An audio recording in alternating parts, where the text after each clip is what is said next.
monsters. Good day to you, partner. I'm Kei, and I can already tell that I'll be your best friend in this forsaken camp. Hey guys, Wheat Solo here, aka the Skeleton King. So I am making this video pretty quick, but I'm going to try to do it as streamlined as possible. I'm just going to talk about my general thoughts with blood golems, their changes, how good I think they are budget, and then go into a bit of the gear, how the skill works, and then finish it off with some suggestions on how you can build it. So for those who don't know, Blood Golem was actually significantly changed, I think 2 seasons ago, to basically change how their open wounds works to be more in line with how open wounds work on other builds. So that was what the open wounds change, which is what, 2 seasons ago now.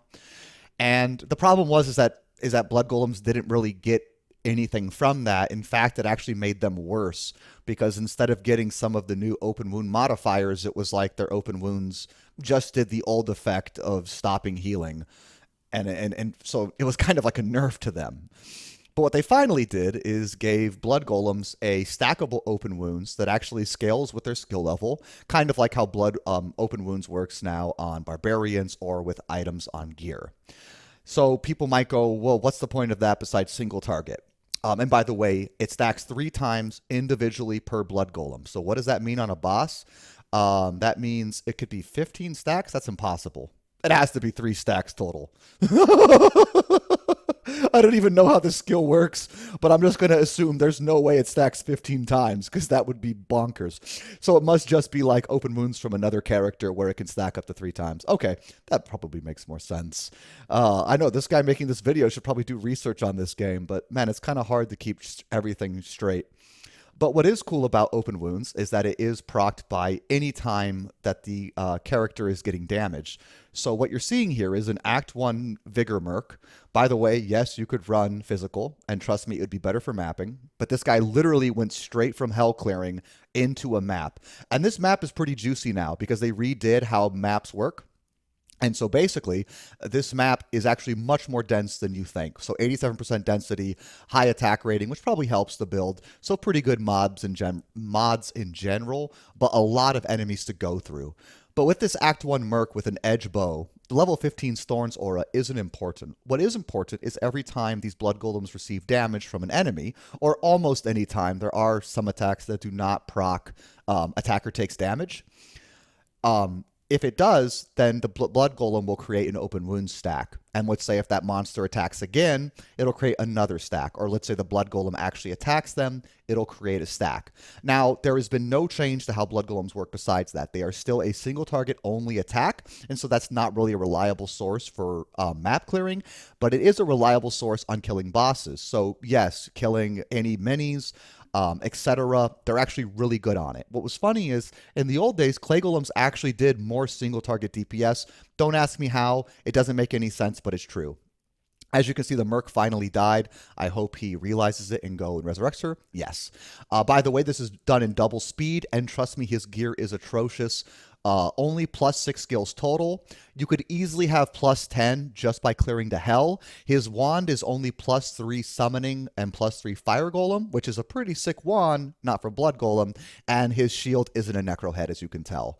So +6 skills is really low, but he still has 1,700 open wounds, so that means that can stack 3 times. So on bosses, it's still insane. So for instance, like Diablo has the lightning hose. That'll actually proc Thorns, and so will Ondario's Poison Blast. And so some attacks can actually proc ATD multiple times. While that attacker takes damage is not how this build is operating in this map, it will help you in LOD content. And if you can actually get a significant amount of Thorns applied to the blood golems, that's actually kind of cool. And although blood golems will always be focused on their open wounds mechanic, there have been Thorns-based necromancers before. They weren't very good. They might have some reason to exist now, but I think for the most part, that's going to be a pretty big meme and probably worse than Pacifist Druid or Pacifist Paladin. Moving back to how this actually plays through, it plays through really well. It goes through Nightmare well, it goes through Hell well. Now, it is probably not as good as Well, it's definitely not as good as Fire Golems for Nightmare or Mages, but it is a solid playthrough for Hell and super, super, super safe. Again, his gear is really bad, but there's some other things you could be doing.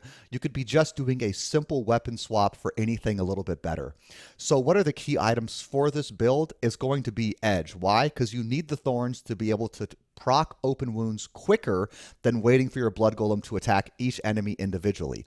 Other key items are a source of vigor. So that would be your Act 1 Fire Merc, or you could have a Harmony on an Act 1 Fizz Merc, and then a Collins on yourself. And by the way, you can wear the Harmony on the Necro as well. Now, just other good rune words early on, these aren't key items. It's just don't forget about Splendor and Rhyme. Okay, you find the Necro head with 2 sockets or empty, put sockets on it, put a Splendor and a Rhyme in that. And then, of course, Hustle. Hustle is going to be one of the best budget rune words for your Mercenary or even the Necromancer. Why? Faster is better, especially early on. I showed White, not because I think White is good on this build, but now that we know Skeleton Mastery is so good, don't forget that if you're going to play Skellymancers. So I showed you these crafting things up on the screen. I'm not going to spend a lot of time talking about them. The reason I put it up there is those are some key crafts you're going to want to make early now, either for yourself or your Mercenary. I also put some other information about what you should look for. Like, one interesting thing now about the diamond crafts is basically you craft 2 diamond things for your rings or your boot, or even like a helm and a belt for your Mercenary. Absolutely insane. Or a boot for your Mercenary. Basically, CBF is going to be free now. Don't get too focused on particular items early on. Last season, I actually went through a lot of random early items and also sets which have been buffed. Just kind of keep in mind what stats you're looking for. You're looking for frame data, you're looking for plus skills, you're looking for CBF or half freeze duration now, 2 sources of it. And these crafts, now that diamond exists, like, everybody should be crafting as early as possible. For instance, the helm takes just an L. So please, craft for your Mercenary, craft for your Necromancer. You may have noticed I didn't put up much items for weapon or shield for Necromancer or any helm. Why is that? Well, that's because circlets exist, and also for your shield, although you can just find a magic helm, a magic head, it is nice to craft them just for those extra chances at getting the really high rolls. Same with the wand. You can just shop for a wand, but in case you're getting bad luck on shopping, or you actually want a wand with some FCR on it, or maybe you get lucky anyways, you can craft those as well. But guys, you can just go to any single vendor in the game, and then shop a wand. The best one is actually Act 1 Akara. Why? You just open a PvP portal right next to Akara, walk in and out, and wait for a good wand. You can easily get +5 skills. Okay, guys? It'll take you like 20 minutes tops to get +5 of the particular skill you're looking for, and that's kind of bad luck. One of the things I like to do when I'm going through the game is I just kind of check the vendors out every time I go back to shop. I do that for normal, Nightmare, and Hell. Having a few extra plus skills early on will actually save you time, trust me. Another key thing to do is try to get a pair of boots. I'm never sure if it's actually worth wasting time shopping for it specifically, but if you can at least get some 20, 30 FRW early on in normal, it's going to pay dividends later on. So what's the basic ideal for this build? You're going to get Act 1 Vigor as soon as possible, and then eventually switch off to Act 1 Physical as soon as you can make a Harmony for the Mercenary, and of course an Edge as well. And by the way, remember, you can put the Harmony or the Edge on the Necromancer. So actually putting the Edge on the Necromancer would be slightly better because the Harmony has more damage for your Mercenary. Harmony is actually a very good budget rune word for Act 1 Physical.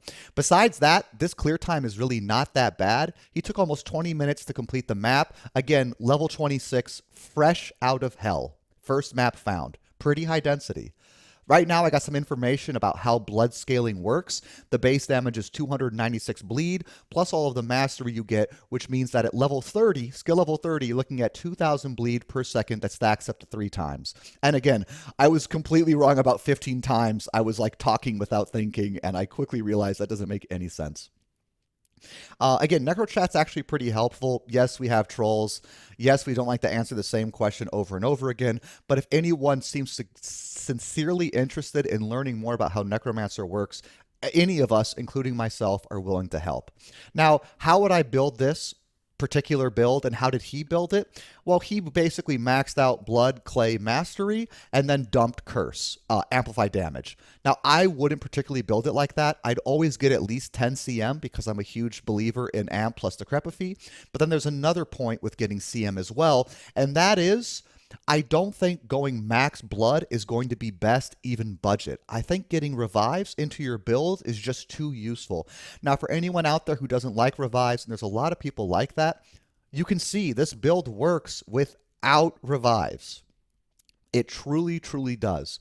But I think even early on, even when skill points are at a, what's the word for it, scarce, because you're still low in level, you haven't maybe done 1 or 2 skill quests because you were lazy and didn't want to do them early on, it's really not that bad.